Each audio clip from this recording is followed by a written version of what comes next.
Yeah, last time we started to talk about, so to speak, the so-called new trade theory. Well, it's not that new anymore.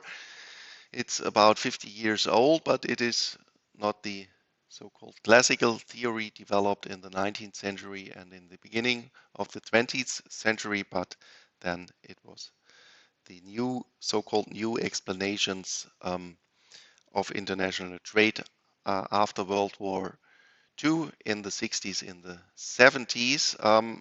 When, of course, especially we had these interactions, especially between Europe and North America, also South America, but we still had this separation between the free Western world and the communist bloc in the world. But what we have seen then is that especially we looked at the goods we are trading between the countries, and then we saw, well, we are not mainly trading different goods, so specializing because of these comparative advantage, which is the main reason in the so-called classical theory. But we also saw that we are trading the same goods. We are trading with Japan. Germany and Japan are producing cars, and we both produce cars, and then we are exchanging these very similar goods, and this we couldn't explain with the classical theory. And for this theory of economies of scale was developed, and especially we then skip these constant returns to scale assumption, and we see that if we look at these trading markets, that these are industries where we see that we have increasing returns to scale, and this especially means that average costs are falling the more you are producing. This I have shown you. Where did I show it? Costs increasing, internal. Well, this is K of here. Yeah, decreasing, and especially not only marginal but also average costs are decreasing. And then we yeah, talked in general about the consequences of these new assumptions, and then we argued qualitatively that it maybe is a good explanation in two different kinds, so-called internal economies of scale, where we say that we see it that when companies are increasing, become larger and larger and larger, that they then have increasing returns of scale. Because think of a human resource department within a company, and you are merging with two medium-sized companies that you then say, well, I do not need in the new double-size company a double-size human resource department, but maybe only 1.5 times larger than before. And then producing the same output, I have less costs per unit output when I have not the double size human resource department. And about this, we talked in detail last time, because we also said, well, if I have, so to speak, only some large companies competing internationally, then it is not anymore a good assumption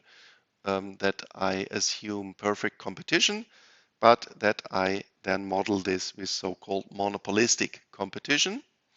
And this means I have some slight possibility to change prices, especially to increase prices, and I do not lose directly the whole market if I am selling more expensively compared to another one.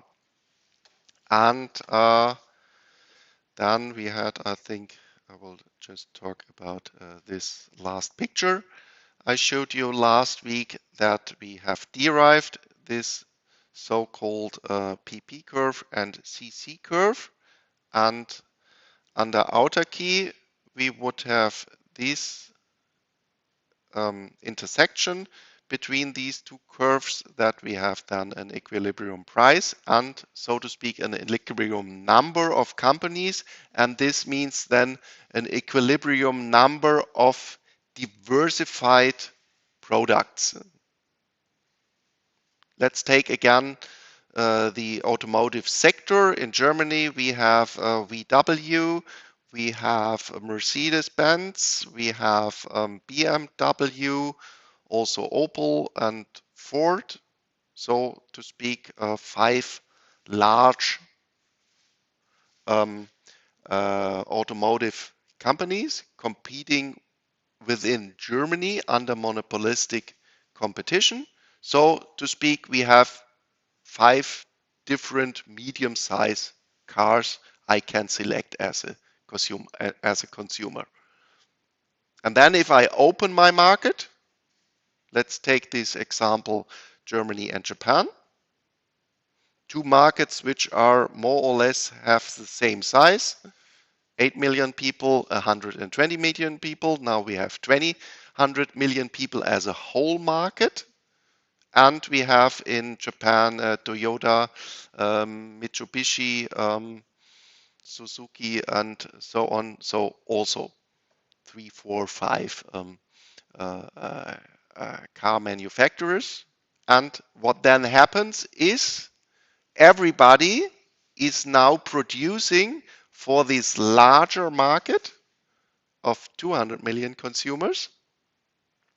And then I can produce under increasing returns to scale, selling more now, so my average costs are decreasing. I can sell for a lower price because I'm producing under increasing returns to scale. So overall, this means then that everybody is still producing under the same technological conditions. So the PP curve doesn't change because it's the same in Japan and the same in Germany. But the CC curve is changing and it become a little bit flatter in our simple model where we have derived it as a linear function. So the intersection point here should be the same. This I had changed in the edited one. So I should change this here too. The intersection point should be the same. So this one, and it should then, oops, cut here also this point. So, and this then means I'm moving down the PP curve. This results in now a lower price for every consumer. So every consumer is happier since I can buy my car now for a lower price. Also, the car manufacturers are happier because they can sell for a lower price due to increasing economies of scale, increasing returns to scale, sorry. And what we then see also is that the number of now overall companies for the whole market is larger than the number for a single market. And here you have to be a little bit careful compared to the single market. So let's assume in Japan and in Germany we have 5 large car manufacturers. So under outer key in Japan I can choose between 5 medium-sized cars, and in Germany I can choose between 5 products. Very similar but slightly diversified. and then I merge both markets. Now I can buy for a lower price my car, and everybody can choose now not out of 5 diversified cars, but out of a larger number. But what you cannot but what you cannot see in this diagram is that in general the number of overall firms in the whole market will be less than the added number of both markets. So the added number would be, in my example, 10, 5 and 5. And this NH star is then maybe 7 or 8. Okay, so there is then a slight bad point, which we have to admit. Well, we can choose, and we have talked about this in the beginning, talking about economies of scale, that in general we assume that we are not only happier when we have to pay a lower price, but that we in general are also happier if we can choose out of a larger number of diversified products. But here we have then to admit, under autarky, we had an aggregate number of 10 firms, and after merging both markets, we have maybe only 8 firms left, so 2 firms had to leave the market. And this, of course, has in general then for the labor market in one of these countries or in both countries a negative effect. But in general, overall, one can say again, similar to specific factors or to Heckscher-Ohlin model, where we had also winners and losers, we also can say within this model the overall welfare effect is positive, because it is that large that out of this overall positive effect, the winners can compensate the losers without losing their overall positive effect. Okay, still we can say the overall situation under economic aspects is better, the trade situation is better than the autarky situation. But only if, of course, you have this retail mechanism afterwards. And this again is still what I think what Donald Duck is not understanding. He thinks only in winners and losers. Think also about his announcement of 100% tariff on movies. I think yesterday or 2 days ago. Well, of course, maybe still 7 of the 10 best movies every year still comes from Hollywood. But you have these Bollywood productions, you have European productions, and I think if you think about the Oscars, the American consumers will lose if they only have to look at American or US American movies. But maybe also there is some other idea behind this, then I can say what you have to watch. I don't know. I don't know. Okay, so this short revision of internal economies of scale, and now we want to talk about, and this we will do in general in a qualitative way, about external economies of scale. And there we already, in the beginning of this part of the lecture, we said, yeah, well, there we have, so to speak, the opposite argumentation. We do not talk about very large firms, but we, in opposite, talk about very small firms, especially maybe startups, firms with three clever guys. And there we say that in many industries we see that they need very, very, very specific products. So in general, very specialized suppliers. And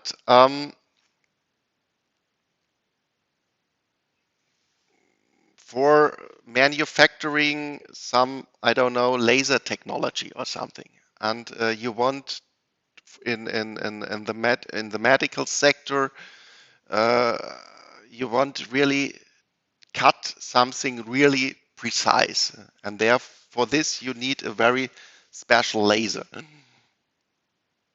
Then if you go to some famous large companies which are producing standardized lasers, well, then you say, well, I need a precision of a factor 1,000 better. And then they say, well, we don't have it. And then you go to some of these garage firms with these clever guys. They have these standard laser from this large company. And then they say, well, I have an idea how to manipulate this standard product to obtain this higher precision. And yeah, then you also say, well, that these firms somehow clustering maybe in some region because they are talking to each other and so they can innovate their products because of that. Well, they are highly competitive, but they are small. And due to this clustering, you also can then qualitatively argue this forms in general a production technology which exhibits increasing returns to scale. So this is the so-called specialized suppliers argument. And the other one is if you have these clustering and you have these crazy clever guys who do not want to go to, let's say, some 9 to 5 standard job. They want to find these special jobs. Well, and then they see, well, there is this cluster, and the most famous cluster is, of course, Silicon Valley, formed in the 1960s, with all our tech companies come more or less from Silicon Valley, and yeah, so just because of this, these clever guys come automatically to them. And this, of course, means lower hiring costs for finding these special guys. And actually, I went to school with not one of these technical innovative guys, but with a guy who I don't know, he's not maybe not a billionaire right now, but he sold, so to speak, his startup, I think, for 250 million US dollars. And he was in an interview, I think, in ARD 5, 6 years ago.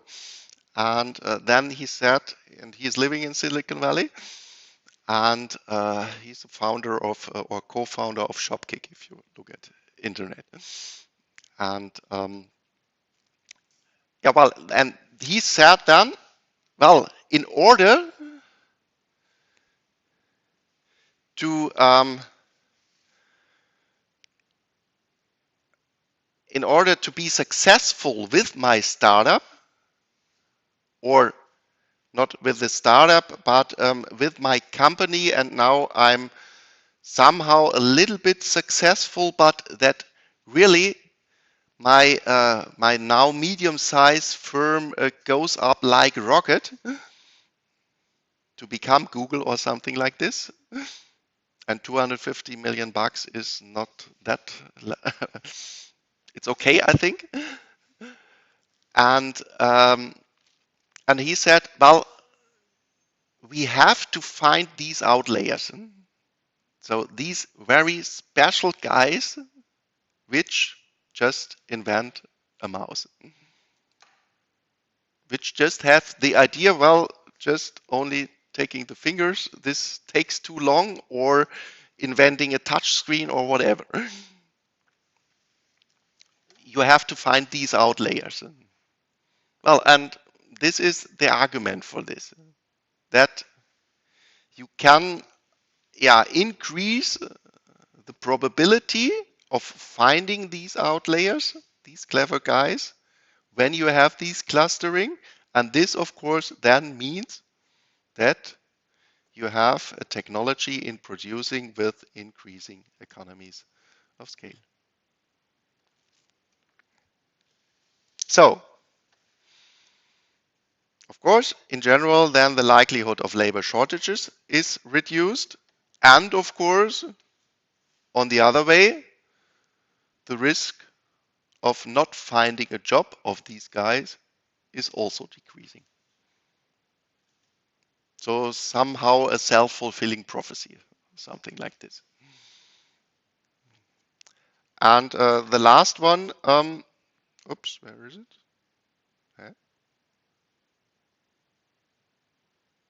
Oh, this shouldn't be in boldface, sorry.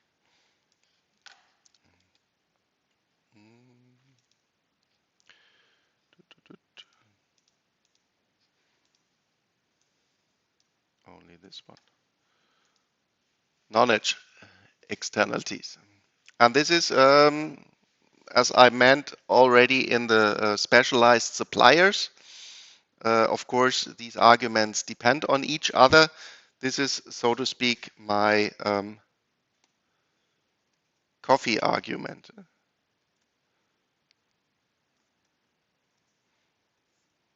If you have this specialized knowledge of all these clever guys walking around in Silicon Valley, then they meet each other, they are talking to each other,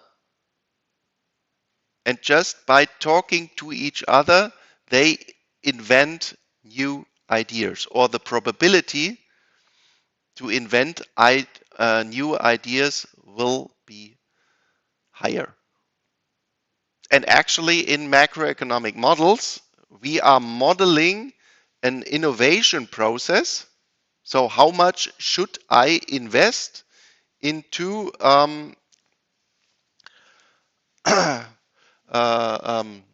is it called in English? Science and development? No. Research, sorry. Yeah. Research and development. So in macroeconomics, we in general model the investment within a company. Well, in general, hiring people, producing, buying raw materials, and then you have one sector, research and development. And this part we just develop in macroeconomics, we modeling statistically that we just assume that this innovation process follows a Poisson distribution. And hopefully, if you take your, if you remember your introductory course in statistics, there you talked about the normal distribution, maybe about the uniform distribution, exponential distribution, and so on. And hopefully you also have heard about the so-called Poisson distribution.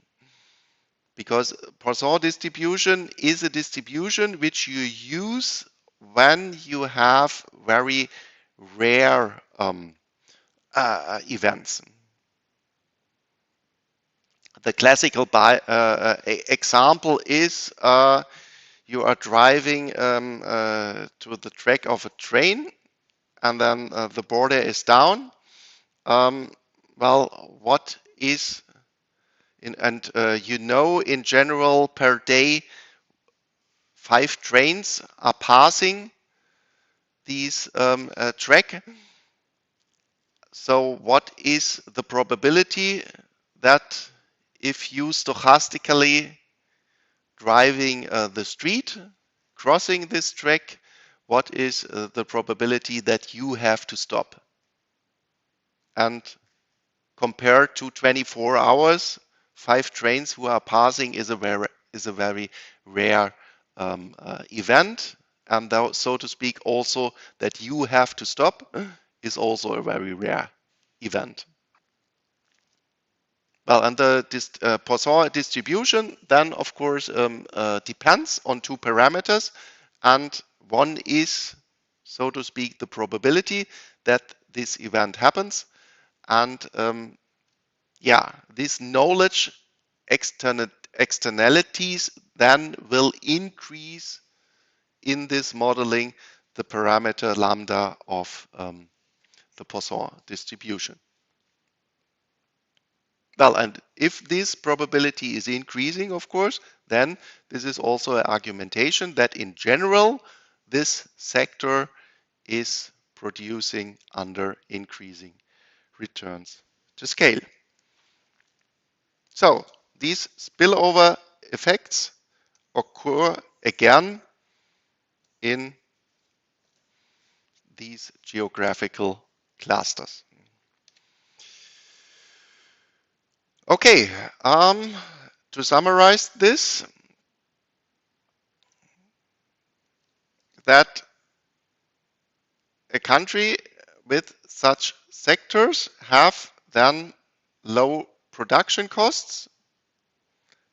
Foreign trade, again, similar to the to internal economies of scale, will expand your markets. Since we have decreasing average costs, we can sell again for a lower price. But of course, this could then also mean that if you are opening your market and you have a country which already has this industry producing due to external economies of scale and producing for very low prices because of this decreasing average cost function, that then this country is, so to speak, producing for the whole market overall, for the world market. And one very famous example is in a minute, or this is at first the, so to speak, single equilibrium of one country. Again, we have our average, AC is average cost function. And then we have, so to speak, a little bit a special situation because we do not have an increasing in price supply function, but a decreasing supply function. But we have also a decreasing demand function. And the only assumption which we have to make is that the slope of demand is steeper than the slope of supply given by average costs. And then this I do not want to do. Now you also can say that this will form a stable equilibrium, which you know also compare with the usual diagram where you have an increasing supply and a decreasing demand. So this is also stable equilibrium if we meet this assumption that the demand function is steeper than the supply function. But as I already argued, when you have a country which is already producing under these external economies of scale, they can sell their products for very low prices, and you want to enter this market. And there is, I think we go at first here, and then we will talk about this slide in the end. Oops.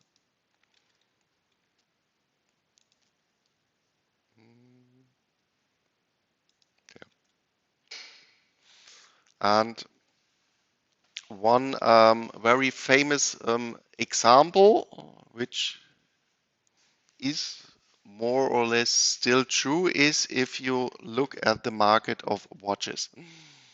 And then maybe you know that Switzerland is very famous for manufacturing, especially high-priced watches. And actually, if you look, and here you can again remember my macro course, where I talked about the supply side of GDP,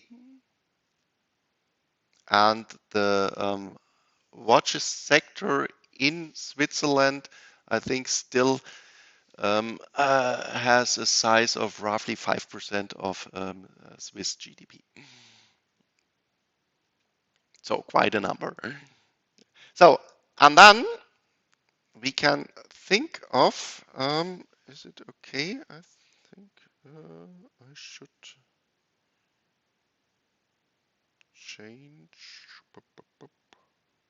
No, it's okay. Yeah. So think of the two countries, Thailand, emerging market,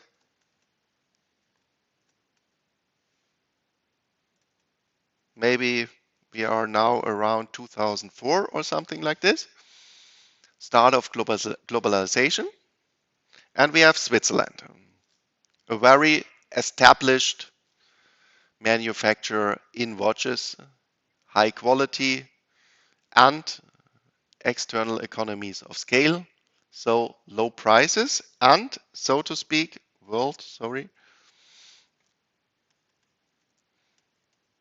they more or less are the largest manufacturer in this sector, and this would be then the equilibrium world price. And now think of these emerging markets in Thailand, and they think, well, especially we have lower labor costs.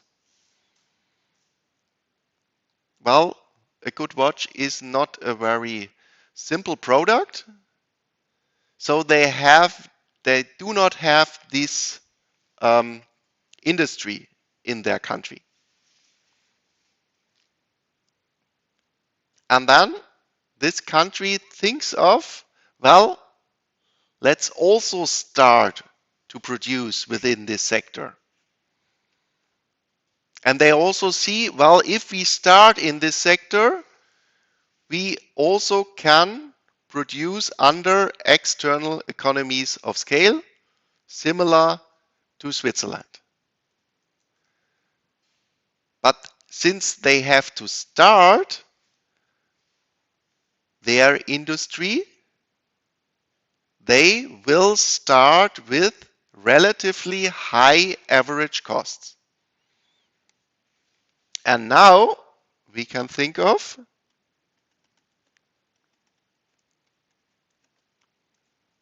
that.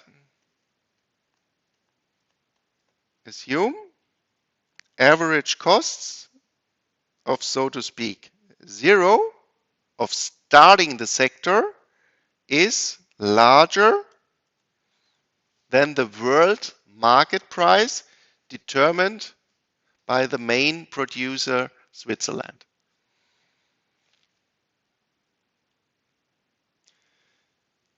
So, and now since we have here an emerging market with especially low labor costs. So significantly lower wages than in Switzerland. So then we can think of the situation that if there would be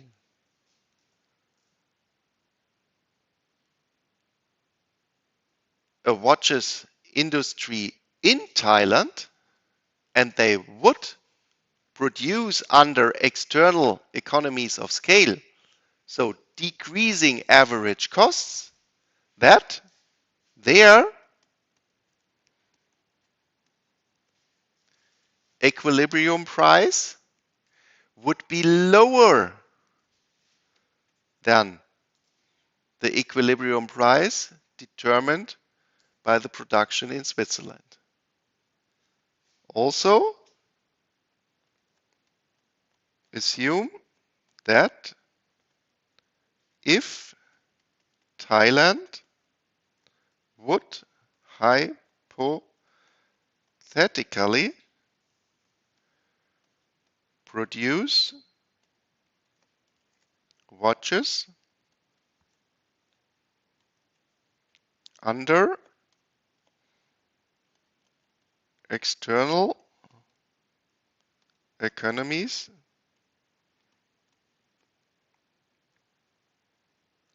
of scale, P Thai would be lower than P world.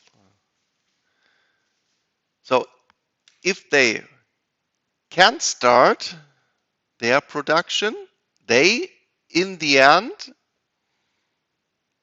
would then drive out Switzerland out of the market because their price offer would be lower than the Swiss price offer. But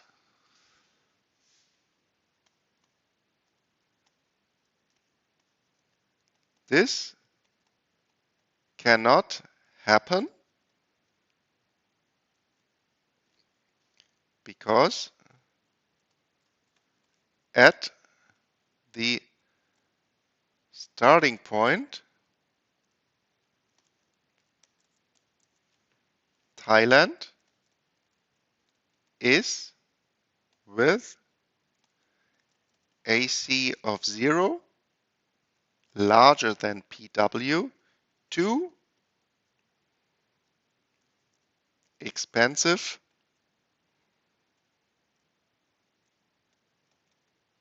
for the world market. Oops, let you see me still.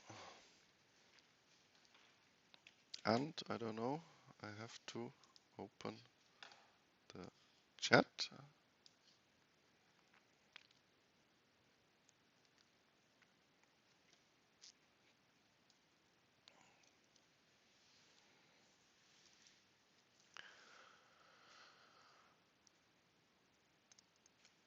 What would be the solution? Because in the end, of course, we want to have in general competition and that everybody can sell or can consume for lower prices. So in the end, of course, that more or less everybody is better off.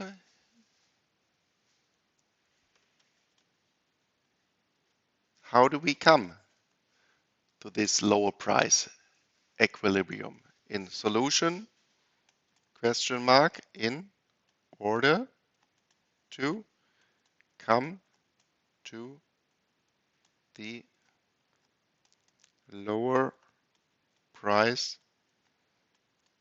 equilibrium of Thailand. What can we do? Just running competitive markets is not possible. Or then this industry will never open in Thailand.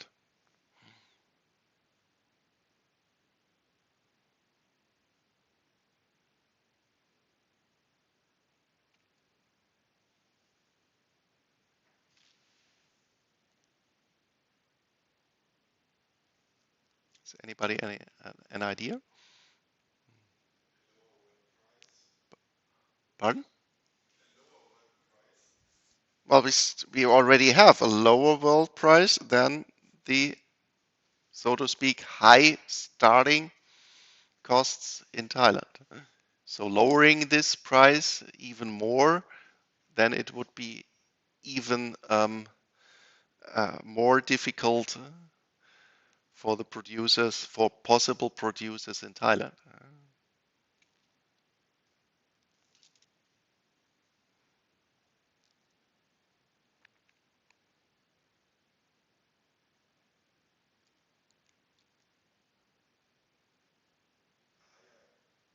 Yeah, higher world price, or not a higher world price, but a higher price in Thailand. And how can Thailand increase for their market the selling price?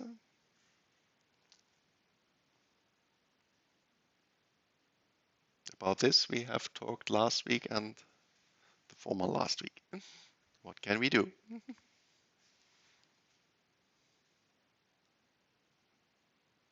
Well, Thailand is introducing a tariff. 20% more, and within the Thailand market, my producers are competitive. If the Switzerland producers have to sell their products for a higher price within Thailand. So then introducing a tariff in Thailand. And now, and this is maybe the difference to Mr. Trump, is of course for some time I want to protect my industry so that I can start, because in the starting point, if this is only a small industry in my country, I'm not competitive. But I'm producing under increasing returns to scale. So if then I'm starting under protection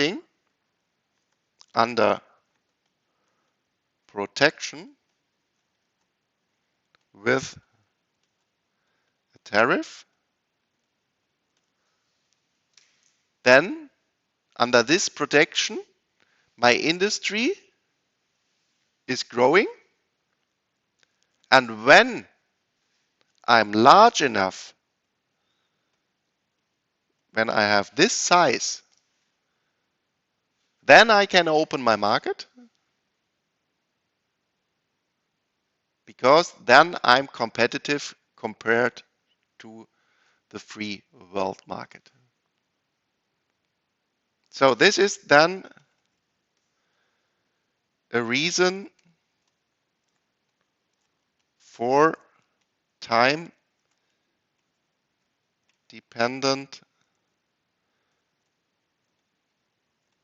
tariffs to protect for some time the industry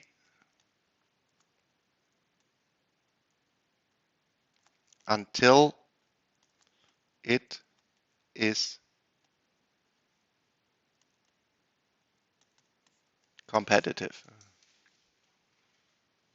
Well, and there is, of course, also a very, very famous historical example, because if we look to Germany, then we talk about Germany in a historical perspective with respect to the Industrial Revolution as the so-called late country. So we had at first Industrial Revolution in the United Kingdom, starting in the end of the 17th century. Then quite fast, especially France catches up with the United Kingdom. Of course, we also have the struggle, or of course also the war between France, Napoleon, and United Kingdom in the beginning of the 19th century. And then, so in the beginning and in the midst of the 19th century, think also of the 48 revolution in Germany, 1848. Then Germany started. And also we saw then that Germany, or Prussia, and then in 1871 the first German Reich was created in Versailles after the victory against France in 1871. There, Germany protected their market with very high tariffs in order to make their starting industries competitive compared to the already 50 or 100-year established companies of the United Kingdom. Actually, also, well, I'm sorry, but during the last 10 years, it changed, unfortunately, a little bit, but more or less almost 100 years, no, not 100 years, let's say 70 years.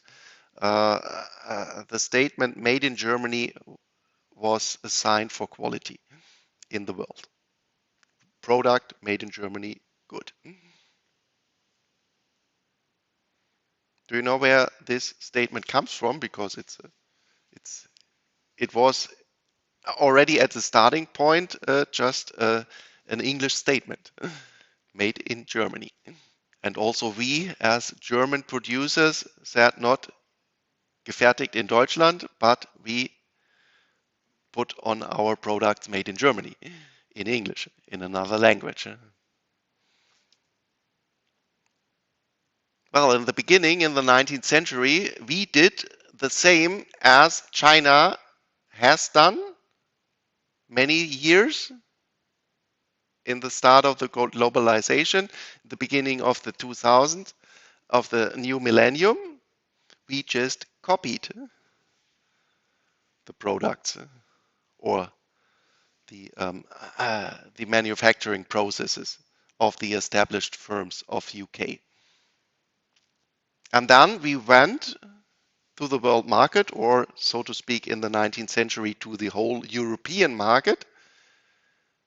And then the British companies, when you went to a trade fair, let's say in Paris, showing your products, let's say to the World Exhibition in London or in Paris in the 19th century, and then the British firms said, well, this is made in Germany. This is only copied. This is low quality. This is only a copy of the good English products.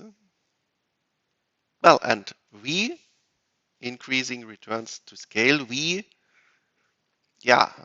increased our quality that 30, 40 years later, the statement "made in Germany" was not anymore understood as, well, this is only a copied product, but this is the better product. And more or less, we have the same things now if you look at cars. For almost 100 years, if you want to buy a good car, buy a German car. And right now, if you look at e-mobility, is a VW the best one? I have to admit, I have to say no. There are better Chinese, better South Korean. Also, a Tesla is supposed to be a better car than a BMW, or maybe not a better, but BMW or Audi, large Audi is very expensive. It's a good car, but it costs you 80,000 euros, 100,000 euros. And compared to similar cars from South Korea or compared to a Tesla, I have to admit, in my opinion, it's not the relatively best car as we had it for almost 100 years. Okay, um, well, so I have to admit I have talked now a little bit longer about this theme than I have planned, as I have announced in the beginning of the lecture today. Anyway, I think it is also a really, also because of this historical perspective, a really interesting part of explaining international trade. And I think about this slide I have already talked the last lecture, if I remember this right, or is it true? I don't know. So these are just, oh, this should be also in English. Oops. I'm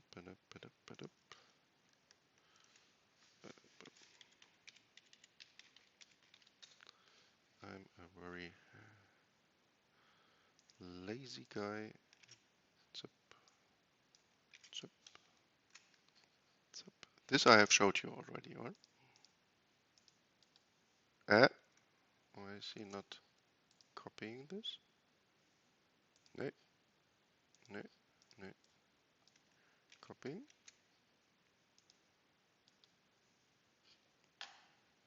This here, possible. Oops, no. Well, then let's do it like this.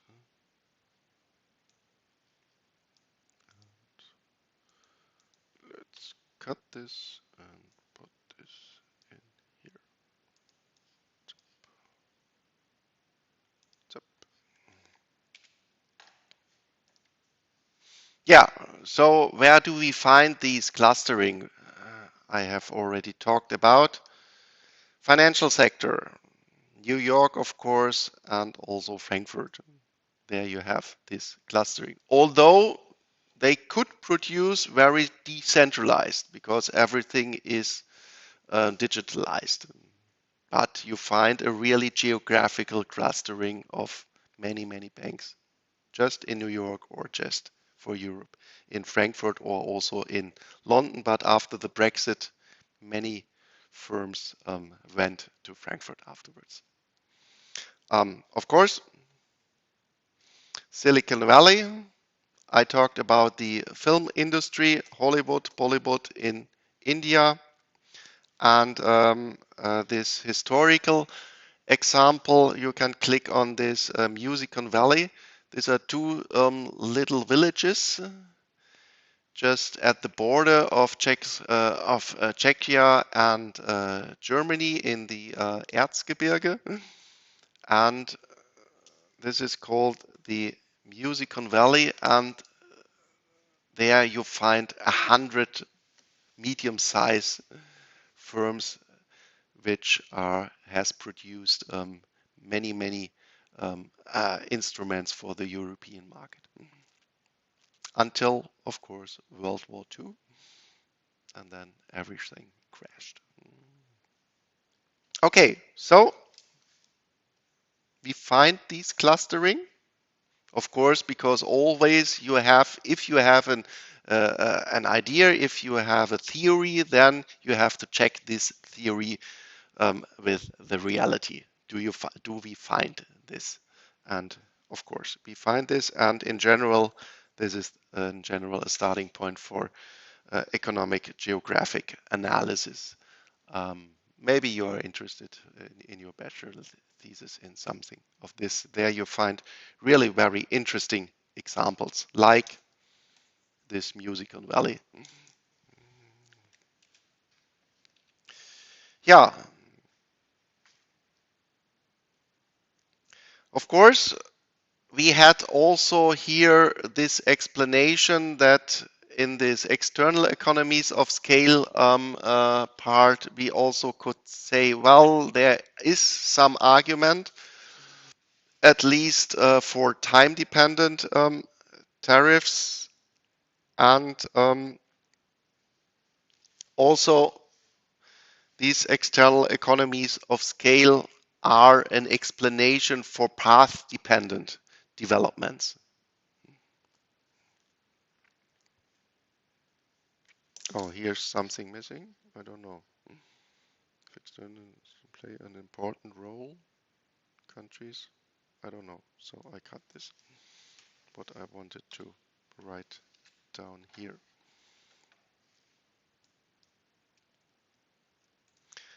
And yeah, I told you these economies of scale is called a part of a new trade theory developed in the 1960s, 1970s. But what you quite often find is when you say, well, this is a new idea developed 10, 20, 30, 40 years ago, and then you look, so to speak, into the books of, so to speak, the famous economists, famous economic thinkers in the beginning of the 19th century, in 18th, um, in 18th and 17th century, Adam Smith, Thomas Hobbes, John Stuart Mill, and so on. Well, then at some pages you find quite often these new ideas that they have already written, uh, at least qualitatively have written about these ideas 100 or 200 years already um, in their books. And so also this principle of external economies of scale you find by Alfred Marshall, and this guy everybody of you knows because of what?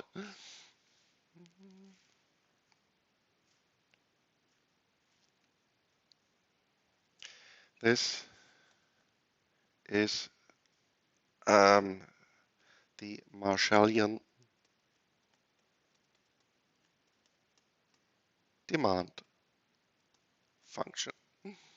So if you calculate max of, let's say, for example, Cobb-Douglas utility function, x1 to alpha, x2 to 1 minus alpha over x1, x2, subject to my budget equals p1 x1 plus p2 x2. From this problem, you derive the demand function, and then you obtain x1 star, the optimal household demand, is depending on P1 and M equals to alpha M over P1. So this is P1 x1, just a hyperbola. And this function here is called the Marshallian demand function. I don't know, have you also talked in microeconomics about the Hickshian demand, where you use the indirect utility function?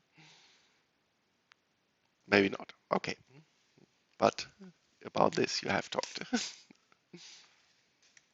So, well, and what he has said is when an industry has thus chosen a locality for itself, it is likely to stay there long. So great are the advantage which people following the same skilled trade get from near neighborhood to one another. The mysteries of trade become no mysteries, but are as it were in the air. God work is rightly appreciated inventions and improvements in machinery and processes, and the general organization of the business have their merits promptly discussed. If one guy starts a new idea, it is taken up by others and combined with suggestions of their own, and thus it becomes a source of further new ideas. This is nothing else what I called the coffee argument of increasing returns to scale.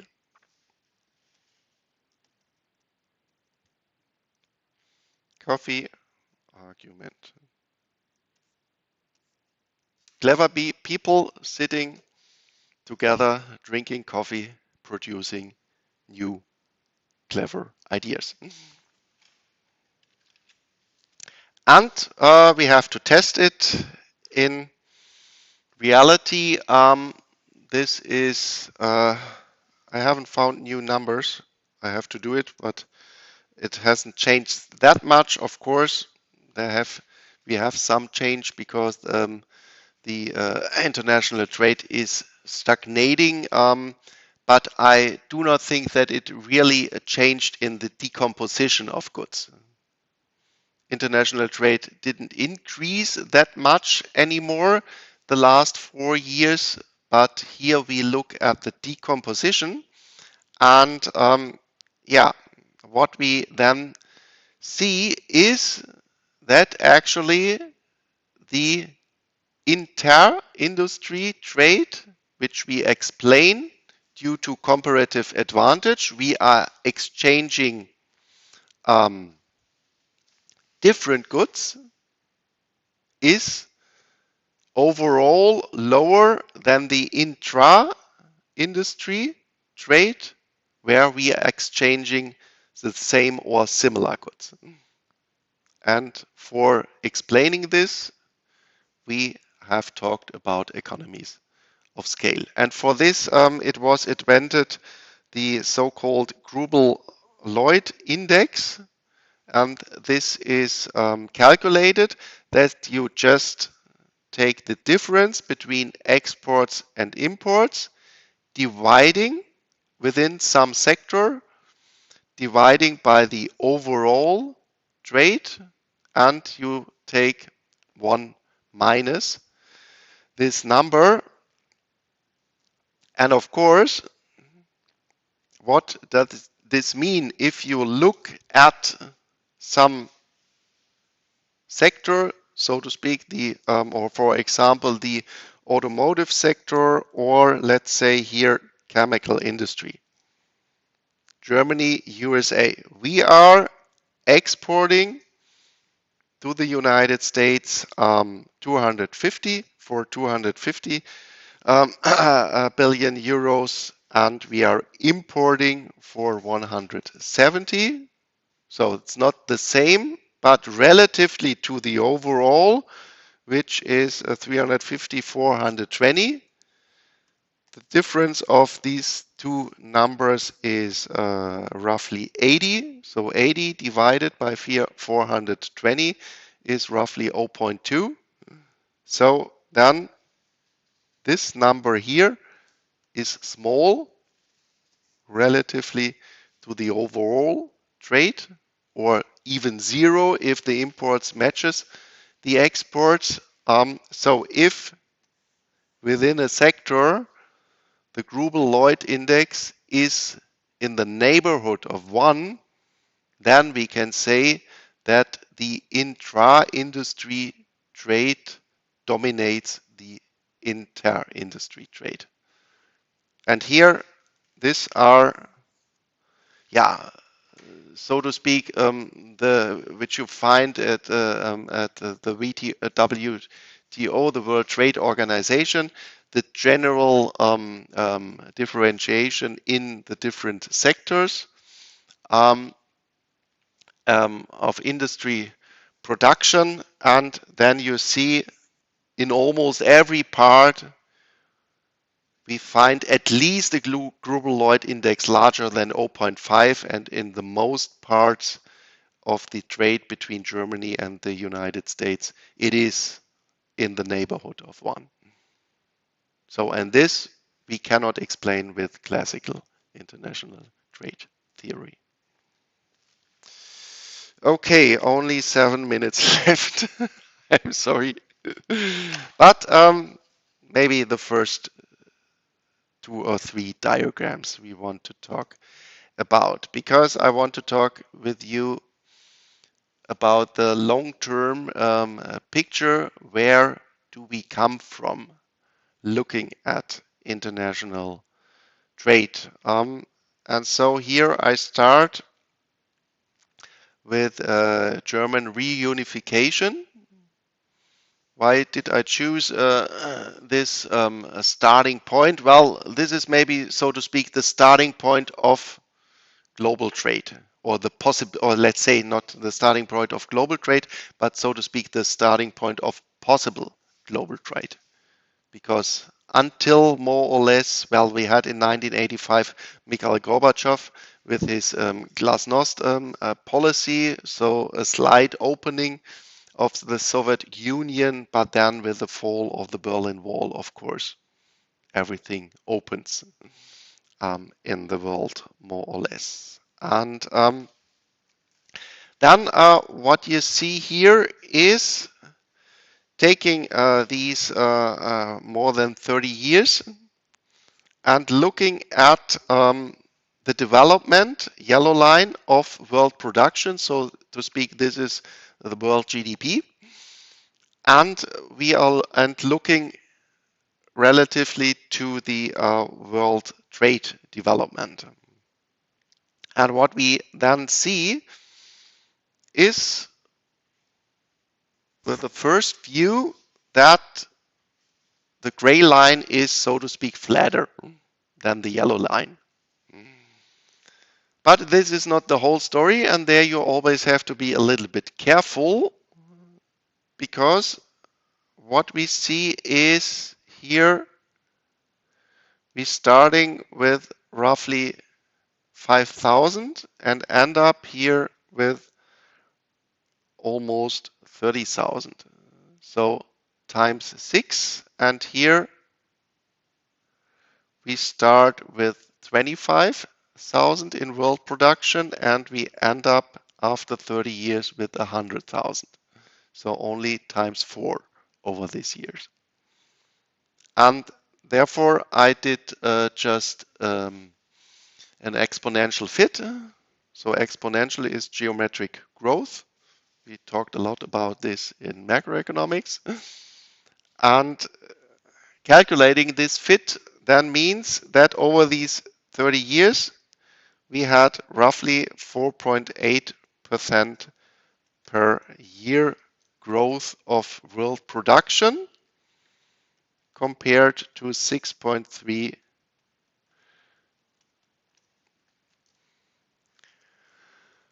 per annum growth of international trade. So overall, after this opening, after the fall of Berlin Wall, international trade grew much faster than world production. And this, of course, we call globalization, that we moved to each other, just starting to interchange products. And I started to give my lectures with this diagram, I think roughly in 2010, in 2011, just in the aftermath of the financial crisis. And if you look at this here, there, if we cut this diagram here 10, 15 years ago, then the difference was even much larger. Because here in the aftermath, then the Euro crisis, Corona crisis, Ukraine war, Donald Trump, and so on, this really drove down both growth of international trade and, um, of course, also world production. And what we also have to admit here, we are looking at nominal numbers. And remember the difference between real GDP and nominal GDP. This increase could also be only due to the price development and not selling more cars, but only selling more expensive cars and not increasing the number. But if we look at the real numbers, then we have an even more pronounced picture. Here, this is the development now shown to you by the growth rates, not the absolute values. And what you see here in real numbers, so if we take out the price effect in our calculation, then until the financial crisis, so to speak, the first 10 years of the new millennium, that you had roughly 10% for trade in growth and 5% for production. So that in this time, so to speak, in Europe, of course, we saw, especially in the GDR and also in the other Eastern countries, Poland and so on, they had disastrous production structures. So the first 10 years from 1991 to 2000, we really had to help them. They were by far not possible to compete with the production possibilities of the world or of the Western countries. But then, after 10 years, it really started with the real power, and not only Eastern Europe, but of course also China. So China really stepped in with its power in 2000, more or less. And in 2000, the GDP of China was roughly the GDP of Italy. So here, so we can say in the first years of the new millennium, international trade grew 2 times as fast as the world production. And maybe in mathematics in school, you have talked about these example. You have a flower on the sea, and at the first day it's 1, and the second day it's 2. How long takes it until the lake is full of flowers? And then you see this doubling exponential process. And here you see also if international trade grows by 10%, double size compared to world production, how fast we moved to each other, especially with China in these times. Also, step in of China in international trade, and here GDP 2000 of China, roughly GDP of Italy.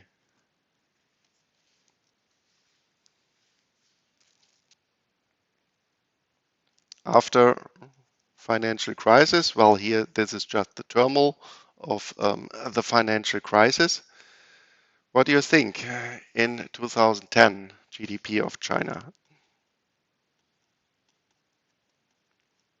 With which country we compare China in 2010, just 10 years later? not Italy anymore.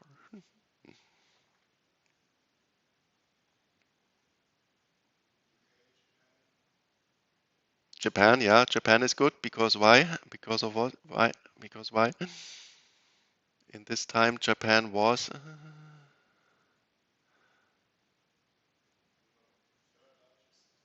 no, second largest.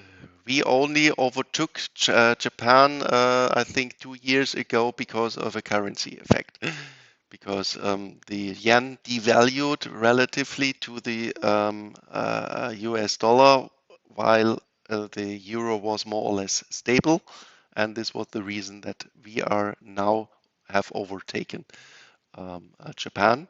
And just in these times, China have overtook Japan as the second largest economy. And I think if I remember it right, roughly was China was roughly 2 times GDP of Germany. Maybe you can just look it up in US dollars. But I do not have time anymore. Therefore, I do not do it now. But let me finish just this diagram and then I will stop for today because then what we see here, international trade. So trade 2 times production and here trade roughly only grows as fast as production or trade even you see the red line sometimes here 2015 to 2019 or 2016 to 2020 is what there the red line is even below the blue line production. What has happened during this time? Well, this was the first Trump administration.